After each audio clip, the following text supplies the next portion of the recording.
This is Matthew, host of the Superhero Ethics Podcast, and I've got an ethical question for you. If I'm trying to help you not listen to ads, is it ethical for me to do an ad to help you do that? If you go to our website, theethicalpanda.com, and just click on the join button, for $5 a month, $55 a year, you get to hear all of our episodes without ads. Was I ethical in doing this? Let me know.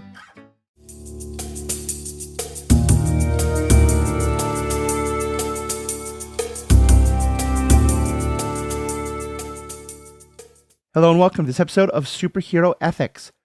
It's been a little while since the Guillermo del Toro version of Frankenstein came out on screen, and I'm here with returning guest A.K. Ahab, who has been helping me out with other great stories from literature before, and we're going to talk today about Frankenstein on page and on screen.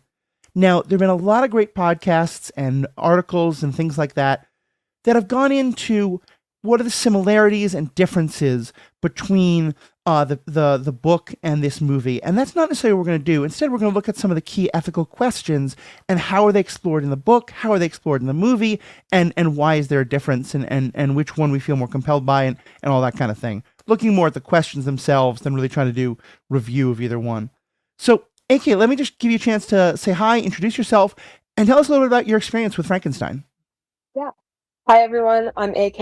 I'm a philosophy graduate student.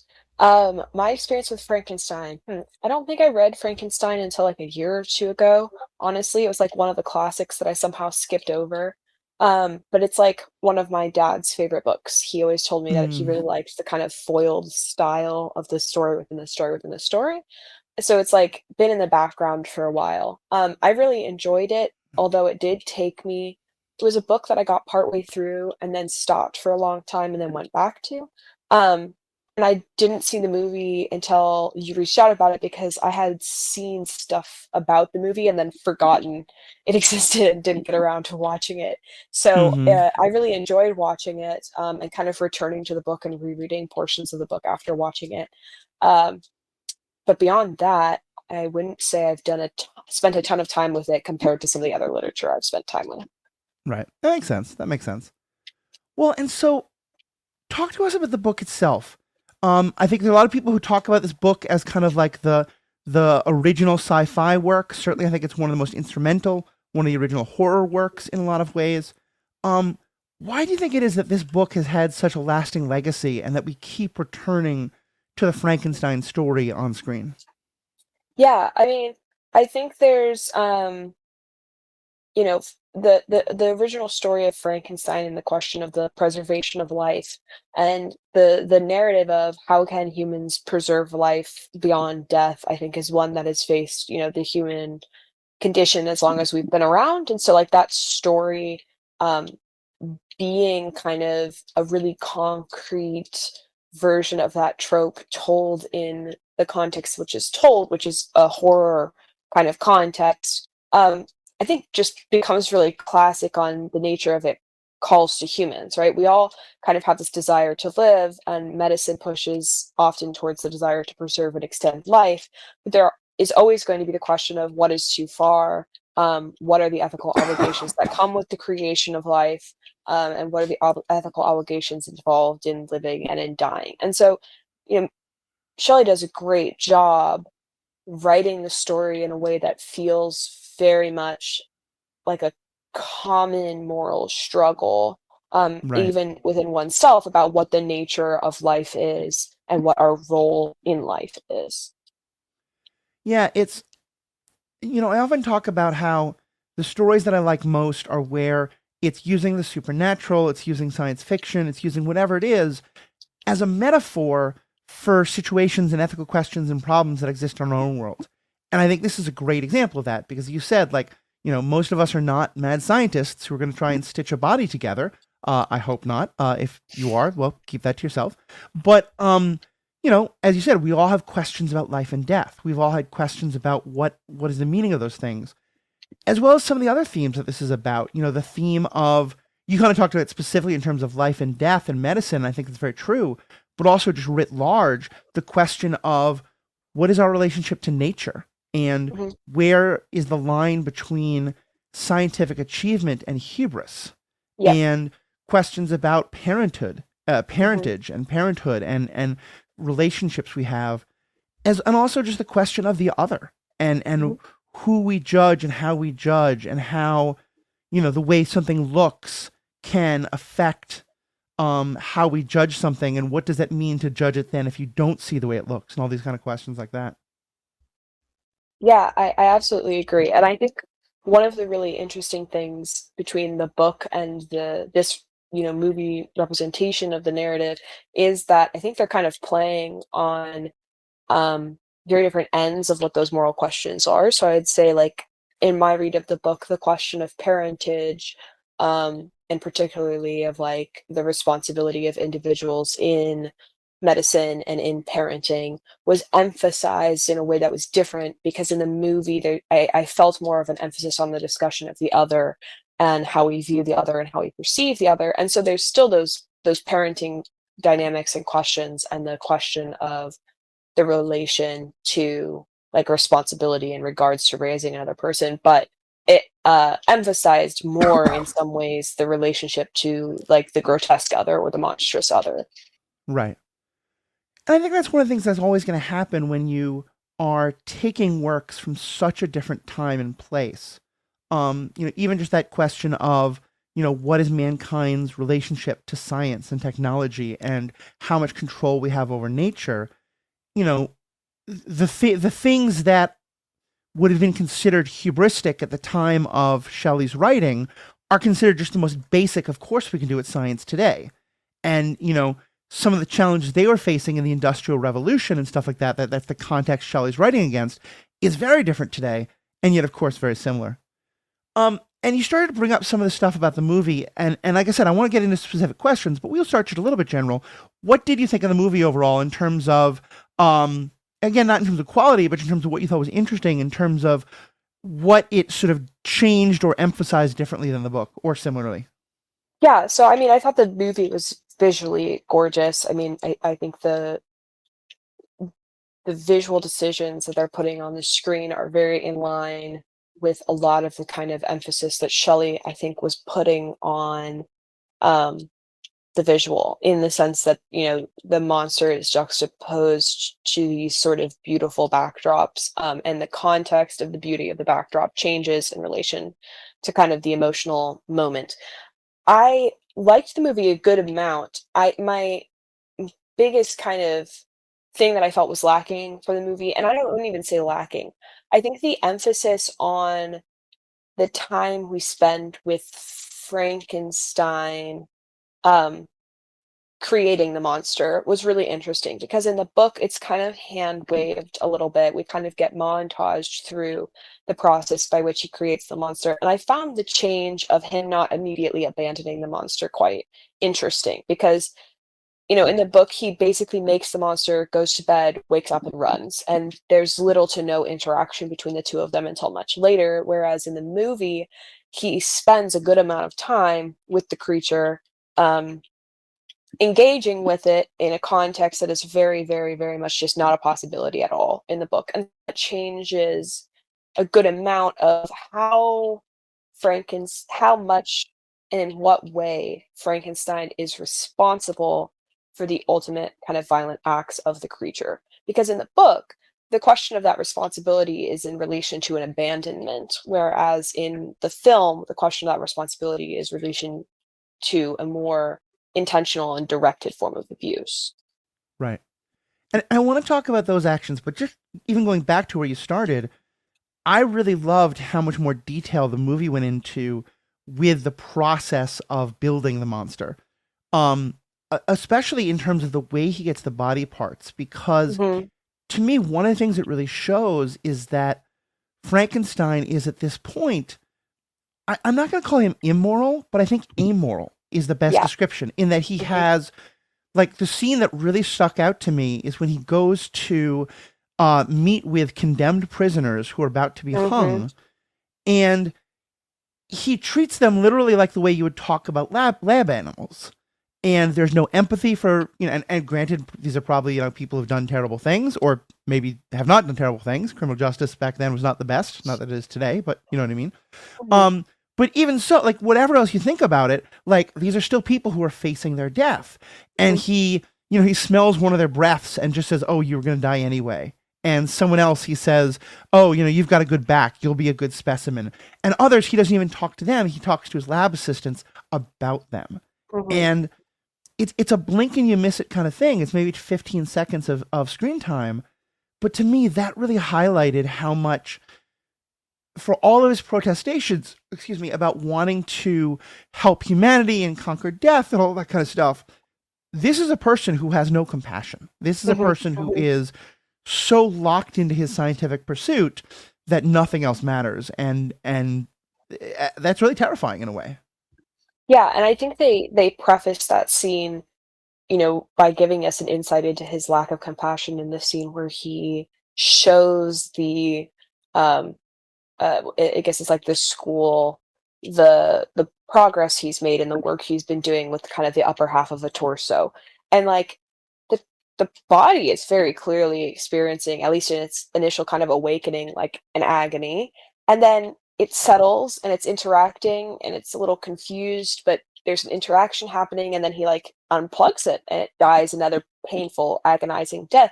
And there's just no consideration of that at all. And the school rightfully says like this is crazy. Like you can't be doing this. And he doesn't, not only does he not hear it, but like you'd think he would care more for his magnum opus that he was like working on and like displaying to these people. You'd think even at an academic level you would care more about like the safety of your, even if it was just an experiment, never mind the fact that it's like a human body that you're reanimating.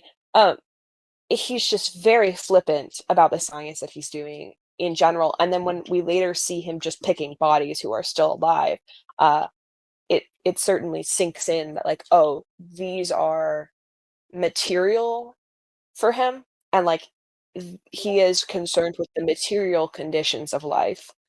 Obviously, does not have concern for any of the moral or spiritual or metaphysical, you know, conditions of life. Right. And I think that's so interesting, especially because I mentioned how he kind of talks, especially at that symposium where sort of on trial with his professors, about the high mindedness of his work. But I think one Mhm. thing the movie makes very clear, and I forget how much this is clear in the book, but that in the movie, that the daddy issues don't start with the monster, they start with Frankenstein himself and his own father. Mhm. And I'll say this is a part that really resonated with me. I had a very rocky relationship with my father for a long time and had to wrestle with the fact that a lot of my motivations to do things was trying to do them better than my father had, and really have to step back and sort of figure out I don't want to do that. Even to the point of for years I wanted to be a father so I could do a better job than my dad, and I happily recognized that long before I had a kid and kind of worked through that and made sure that wasn't going on anymore. But talk to me about how you think that plays a role in it, of in terms of the good Baron doctor being so motivated by his feeling of my father let my mother die. He was a bad doctor. I'm going to show him that I am better. I can conquer death the way my father couldn't. Yeah. I think it's like, it's one of those tragedies of a self-fulfilling prophecy, right? Because what happens in the interaction where the father lets the mother die is also just like a complete disregard for the humanity of the thing that is involved in the act of creation, right? Like women are often just dismissed as vessels by which to bring something into the world. And beyond that, Frankenstein, like Victor's own emotions were completely disregarded in the situation. He was treated as an object for his Mm-hmm. father's reputation. He was treated as a vessel for his father's success, and not as a person with wants or needs or desires, or hopes or dreams. And in Frankenstein's attempt to kind of do better than his father on a very technical level, he completely fails to do better than his father on all of those moral and personal levels, which is that, like, really the failing of the dad is not in his career, the failing of the dad is in his personal life. And Frankenstein, in an attempt to outdo his dad's career, completely misses that secondary failure, or at least repeats it in himself. And that was something I was trying to remember because I have read the book before, but it was many years ago, so I don't recall. Is Elizabeth and his kind of romantic infatuation and almost really attempt to seduce her away from his brother, Is that a big part of the book? So in the book, he's engaged to Elizabeth from a pretty young age, I think.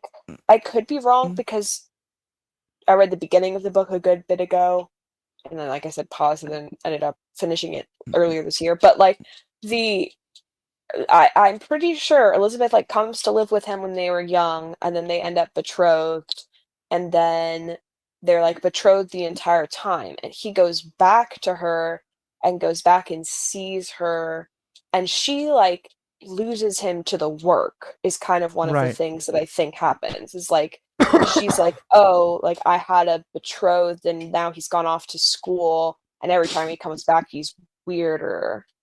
Hmm. But I don't really remember the full kind of way that resolves. Like, I don't remember if they end up getting married or not. I mean, I know the creature goes back and she ends up also dead at the hands of the creature, but I don't remember how far Victor and her's relationship gets before that happens. Right. So, what did you think of the change they make of introducing this brother character and having it be this romantic tension between the kind of a love triangle between Victor, his brother, and Elizabeth, and then later with the monster also being thrown in there? Yeah, I mean, it certainly makes Elizabeth more of a character. She's much more of a Hmm. driving force of the narrative of the movie than she is of the narrative of the book. And she's much more of her own character, certainly, right? Like she's not uh as implicitly tied to Victor and his narrative. She's kind Hmm. of doing her own thing and has her own opinions. And I think as a foil against Victor, she works very well as to be someone who's like, oh, I can see the potentiality of humanity in you, but I'm going to call you out for the very inhumane things that you're doing. Um, Right. I don't really know what to read of the romantic element between the three of them just because I don't know Hmm. how big of a plot, like how important is it beyond being the plot point that Victor is mad she dies, right? Like Right. um I think it certainly seems to me, and I think it is the case given she marries his brother, that she's not as into him as he is into her.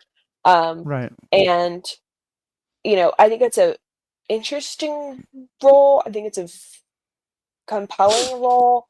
It certainly felt like it did get a little bit like squished into the movie that otherwise didn't Hmm. necessarily have the structure to contain that plot. Right. But I don't think it was bad. It was just it was an add-on to Shelley's story that I think was intended to like bring more of a woman's voice into the narrative in contrast to kind of the toxic Right. masculinity that's taking place. Um, and I don't think it's poorly executed. It also is not, they didn't want to change too much from the narrative, which I completely understand and behind. Right. It was a nice little addition, but I do think of it as like a little addition.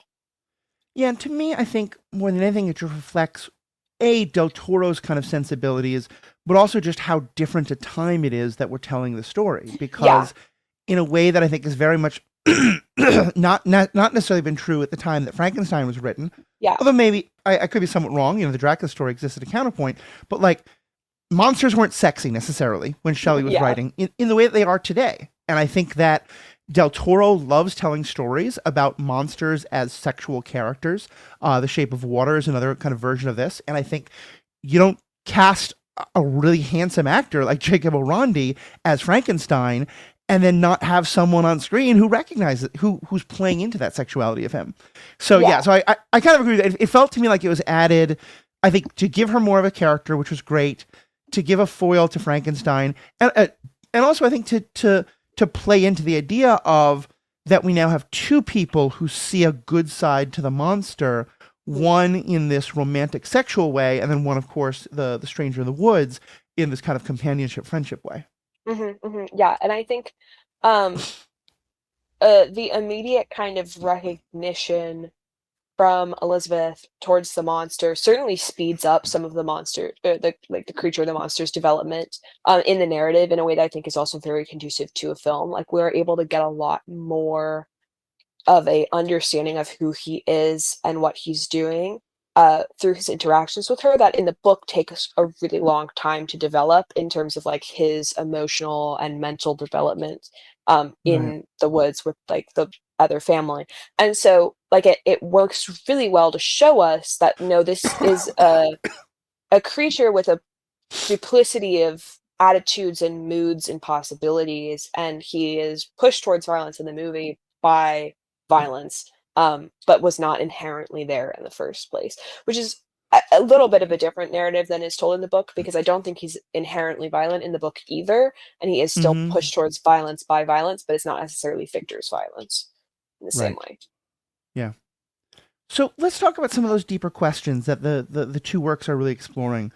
And I think one of the things that most comes to mind when you read this book, when you watch these movies, is this question of hubris and the challenge to nature. And, can mankind be, and I say, can man, recognizing that, and I say, can man conquer his environment? And I say that both kind of because that's the terminology that was used at the time, but also because even though they meant humanity, they were talking mostly about men. Mhm, Um, and one thing I thought was really well done in the movie that I think is in the book as well, um, starting out the story and as you said, it's a story within a story about this ship that is frozen in the mhm, ice that is trying to get to the North Pole. mhm, mhm, And the men saying we need to turn around, we need to go back, and the captain saying no, we're going to do this, even though all indications are that nature has defeated him. And to me, that is such a metaphor of the whole story we're about to hear, right? mhm, mhm. Yeah, I mean, as a Moby Dick fan, it's very we've done a podcast on this before, but to me, it's what happens when you have man with Ahab-like tendencies who has a goal in mind, who just wants to push, push, push, and the meta narrative is actually that push gets interrupted by the story of Frankenstein, and then they turn around Right. and go home. Um, and what I like about the book that I think is missing from the movie is that because what causes the creature's violence is not Frankenstein's direct parenting or raising of the creature, but his turning it loose into the environment. Um, Mm-hmm. what we get is a narrative where man's hubris is also that he doesn't feel responsibility for his creations or his Right. involvement in the world, because he turns it loose, and then by nature of the fact that humanity is flawed and the world is flawed and the environment is flawed, the kinds of flawed and toxic and violent inclinations are just what the creature is exposed to, and so what he becomes. Whereas the alternative would be a loving and kind, caring parent who helps you navigate the world and learn that no, these violent, horrible things are not the way it has to or needs to be. Um, and so to me, that narrative about the relationship to nature is about a certain sense of responsibility. Whereas in Yeah. the film, I think the relation to nature is much more uh I guess it's about a responsibility to not cause harm rather than a responsibility to foster goodness. And I would say that maybe that's a differentiation that I spot between the two of them, because I think the Mm. implicit suggestion of Shelley in the book is no, you can't just do nothing, you have to do something.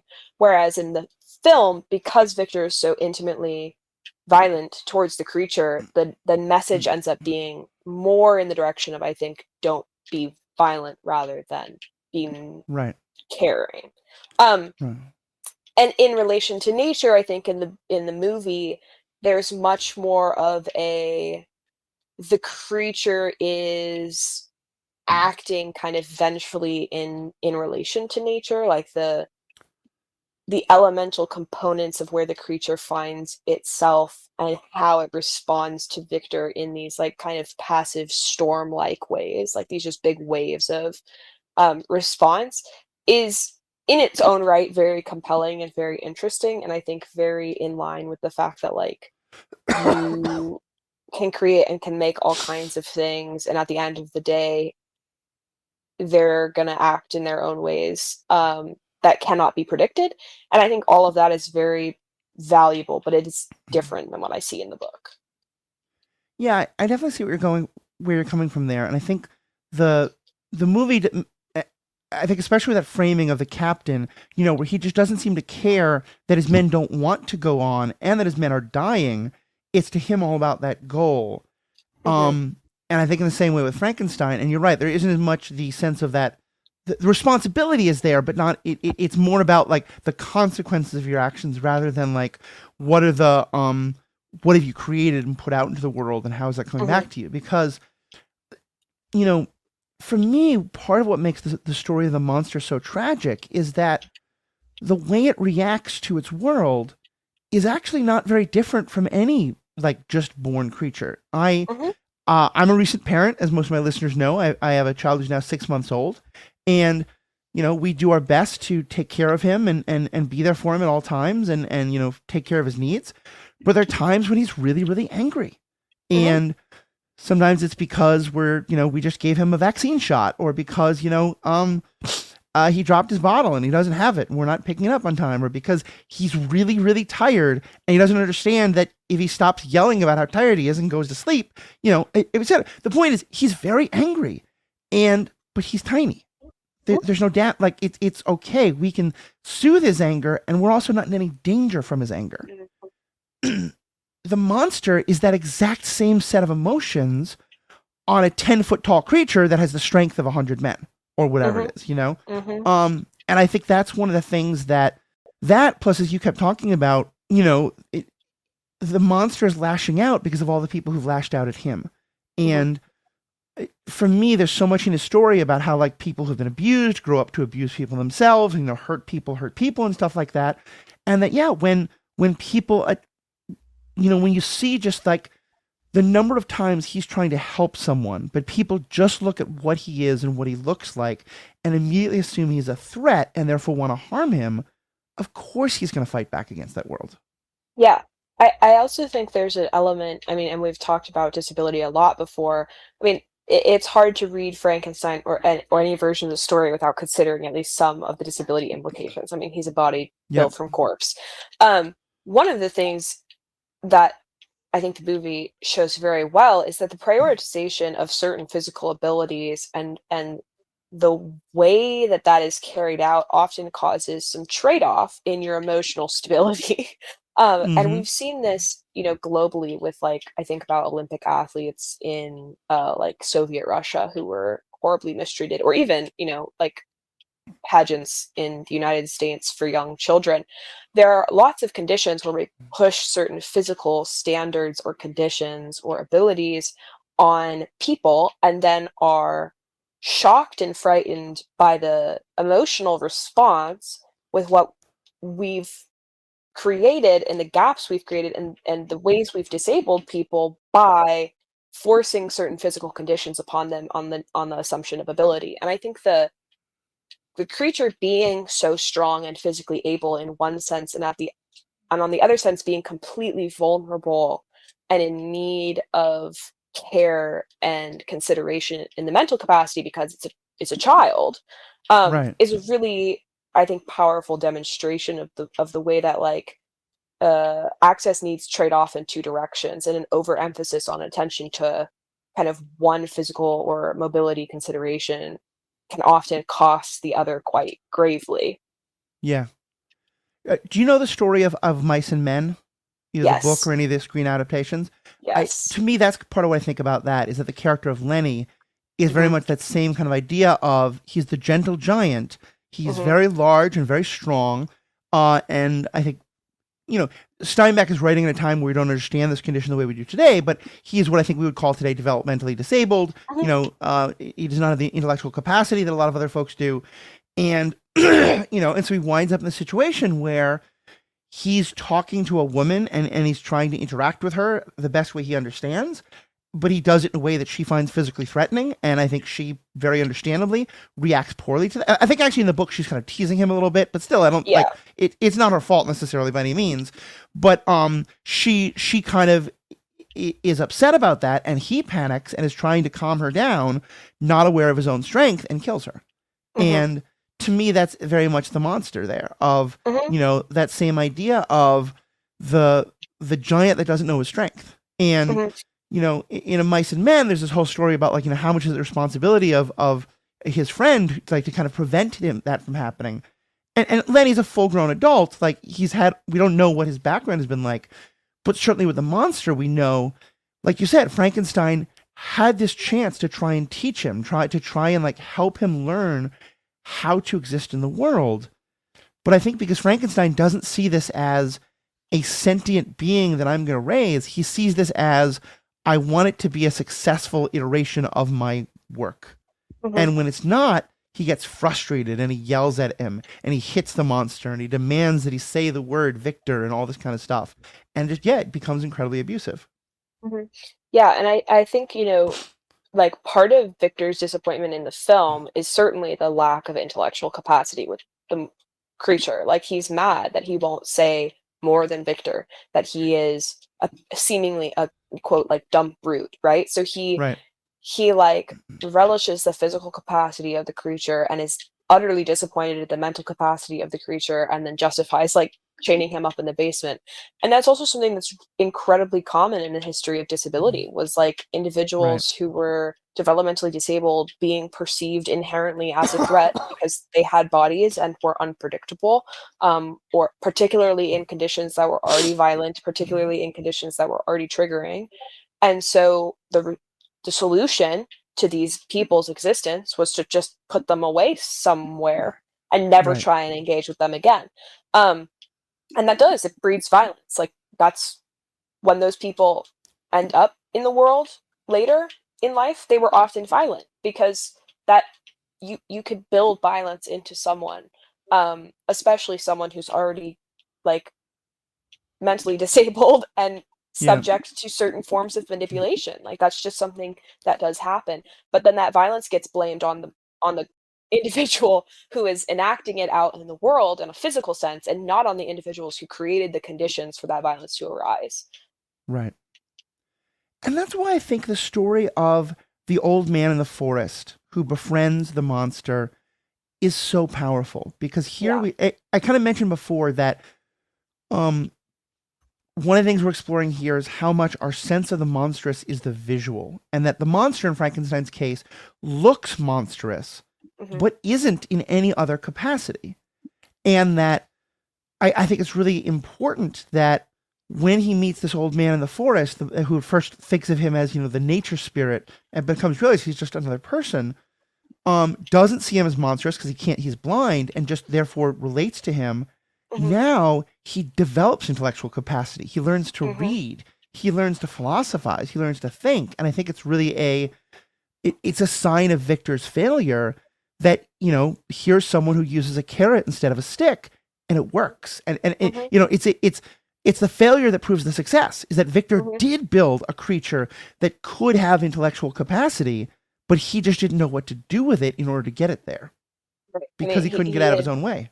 well, and he had no concept of how to like accommodate a child, right? Like, in any Right. way, shape, or form, in part because of the failing of his own parent, right? He treats the creature the way that his parent treated him, and that's all he knows how to do. So we also have this representation of kind of the way that generational violence and trauma is carried out, which again is very compelling. What it lacks in terms of the book, I go back to, is I think the book is really interesting in that it says like, actually, if left unattended, the nature of like hierarchical masculine society is to create conditions of violence, and so you don't even need the direct relation to any sort of history because the history is going to catch up to you, like that it's Yeah. out in the world regardless of what your parent relationship is like, regardless of how you're thrown into the world is going to teach you violence in certain ways, and like you have to preempt that or it comes.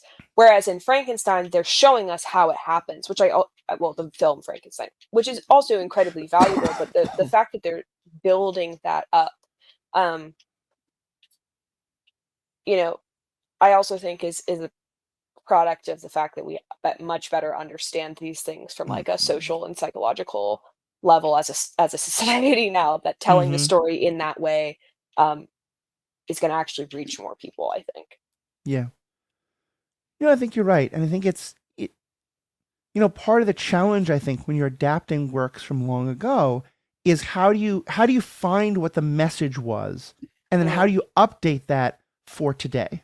Right. And I think it's a real challenge that a lot of things wrestle with, and often I think there can be an attempt to be so true to the original that you're telling a story that doesn't make sense anymore. Right. And so I do Yep. think, and I think people can talk about whether this is the most faithful adaptation and whether other versions are better, and that's legit. And again, that's not really what this podcast is. Excuse me. But I think that the choices Del Toro made, for me, help to bring those points into another way of understanding them from the modern day. Yeah, and I mean, one of the things I love about particularly canonical, works in any culture is that they do get retold. Like humans, I think often, especially in contemporary media, we think about stories as being told once and being done. But the tradition of folklore and mythology and history has always been one where there are different regional tellings of stories to fit the context of those regions and those times. And so I think what we see as we move forward in history and we have more particularly like contemporary works by women and contemporary works by Americans, in a America quotation marks, is we're Mm-hmm. seeing some of these stories get adapted to screen in a variety of ways that are not going to be completely faithful to the source material, because that's not how storytelling works. Yeah. Because you retell the story in different ways for different moments, and that's always been part of the human condition. I mean, one thing I think is fascinating is how many robot stories Hmm. wind up being versions of the Frankenstein story when it's a story about, humans creating these beings for the use of humans and then having to wrestle with, what have they made the robots into? Whether it's like, Hmm. we make AI and then don't realize it's going to become a threat and kind of like the Terminator idea. Or like, do you ever watch the show Battlestar Galactica? I've seen a little bit of it. Yeah. Yeah, fantastic show. We can debate the ending. A lot of people don't like it. I'm definitely one of them. But they that I think is pretty explicitly a Frankenstein story. One Yeah. of the taglines is "Mankind's children have returned home." That they made these robots, that the robots gained sentience, and then when humans couldn't deal with it, they abandoned them. In this case, they just kind of fought with them and then exiled them. And now they've come back to try and wipe out humanity, much like the monster, because that's all they know. Right. Because that's all. Right. Because that's all it was shown. And I think there is like what I appreciate about Frankenstein in that it's not a robot story, and which I toggle between my feelings and opinions about the visual effect of the creature in this film. But one of the things that I think is particularly potent about Frankenstein in this current moment is we're at a point where we're no longer just talking robots, like we are actually talking the integration between scientific elements and human biology for the preservation of life. And there are multiple people in the world studying and worrying about that right now. And there is something different that happens when you're talking about a human body, which is that you have to look at the human bodies that are alive. And so the Right. scene that you talked about earlier, where Frankenstein is at the prisons, like going through people and selecting people, is resonates in a much more immediate way in a world where we have genuine concerns about who are the people that we're testing things like Neuralink on. Like, Right. what is the status of these individuals? Like, are they actually choosing this of their own free will? Are they being viewed as humans or subjects? Um, in a way that the robot story, because you're building a robot from things that are not sentient and eventually become sentient, whereas you have to build a human from something that is already biological, Right. uh, has a different kind of immediacy. And I think it has an immediacy that grounds us in the question of the human rather than trying to escape the question of the human and then have it turn Mm-hmm. around and confront us. Yeah. No, I think it's a really good point, and I think I think it's really striking that Victor starts in this perspective of wanting to capture death, of wanting to Mhm. conquer death, of wanting to bring someone back who has died. And yet what he then does is to create, he doesn't wind up finding a way to preserve existing life. It is to create new life Right, in a way where it's like, well, we actually can do that, Victor. right, We figured out a way to do that. It's childbirth isn't very safe, but it happens. It happens a lot. And so you sort of wonder, like, let's say he's successful. Okay, well, hopefully from that we can now we can learn great new things about life and how to sustain it and go in new ways. But like the addition of even an intellectually capable, friendly Frankenstein's creature right. doesn't help anybody who's sick. right. And it doesn't, um, it's just the creation of something new for the sake of creating something new. And Right. it's not actually like the fact that he cuts up so many bodies and that he Mm, composites so many pieces of different bodies, it's so clearly an attempt at optimization in a way that I also think speaks to a lot of the debates which have, you know, I think swelled 5 to 10 years ago and have now died out a little bit, but the CRISPR debates about the optimization of the human genome and what we can do in mhm. terms of modification, like Victor's decision to take the optimal pieces of every body and build in his brain what is the perfect subject, um, falls flat at being a subject that is like engaged in the world the way he wants the subject to be engaged in the world because he's so clearly viewing it as a machine. Um, Right. and it's like, yeah, that mechanical component of the human biology is interesting, but to what degree are we helping people versus optimizing people? Right. And like, what are the actual benefits of optimization for the human body? Like, can you actually even claim that there is an optimal version of a human body? Right. Well, it becomes very ableistic. It becomes very, um, focused on, it can become, very racially defined in terms of what are like proper body components and stuff like that. Mhm. And you talked about some of the kind of the ways this was popping up just years ago. Right now, this is popping up in terms of the whole, it's still pretty much an underground thing, but it's growing. And I think it's really horrifying connotations of the ability to create, the AI girlfriend where, Mhm. they will interact with you, they will send you erotic pictures and stuff like that. And part of it is you get to design their body. And, Yeah. I was reading an article that was talking about how, like, yeah, in some of them, you get to, like, I want to have, the chest of someone like this and the butt of someone like this and the legs of some, and it's that sewing together of body parts in Mhm. this case in a cyber realm, but it's still the same idea, and that's Yeah, it's not and it's good. ultimately for the commodification of that body, right? It's Right. for all of those bodies as physical parts and not as anything living or to be cared for or to be taken care of or to even sense or engage in the world. Like that's not the way that you're viewing those body parts. You're viewing them as strictly for your consumption. Yeah. There's a way of describing the world that I really like, and it's kind of referring back to a 19th century German philosopher, a Jewish philosopher, 19th and 20th century, Martin Buber. But the way I hear it best described in kind of modern geek terms is like, do you see the world as other player characters or as other non-player characters? Right. Because a player character is someone else with their own motivations and things. A non-player character literally exists in the role-playing game or the video game just to help you advance your plot. They don't have their own interiority. They don't have their own, and I think that's what Victor wrestles with. Is his father wanted him not to have his own interiority, but just to be a prop to help his Mhm. reputation. And now Victor wants the same thing from the monster.